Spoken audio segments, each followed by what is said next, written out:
जय जगन्नाथ। आज विश्व पखाल दिवस से उपलक्षे मुझे एक कविता लिखी, जदि भूल होता है क्षमा करदे। बासी पखाल कंसा से मो बासी पखाल कंसा, उड़ीसा राज्य जन्म मोर ओडिया मोर भाषा, माँ माटीर उत्पन्न जहाँ हजाई दिए हंसा। बासी पखाल कंसा से मो बासी पखाल कंसा, मार संतान कृषक भाई रक्त निगाड़ी दे सुना फलाई जोगाउथिला हजाई दे हिंसा।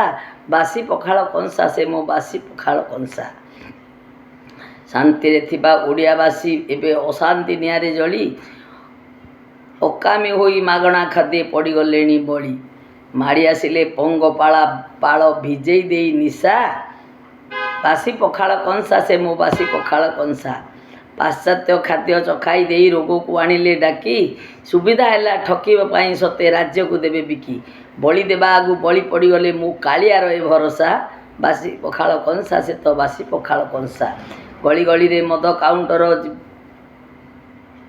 शिक्षित गले दादन, पाश्चात्य खाद्य पाश्चात्य शिक्षा बड़े हजिगला ज्ञान, धिक नवीन धिक विजेडी पतन कल ओडिशा। बासी पखाल कंसा से मो बासी पखाल कंसा, रक्त रक्त रे जहार सत्ता ओडिया प्राण बिंदु, बिकिबा आगु हटाई देले सन्त्रासवादी विपदु, गुरु को तप्त चक्षु निआरे डाकी आनिला दशा।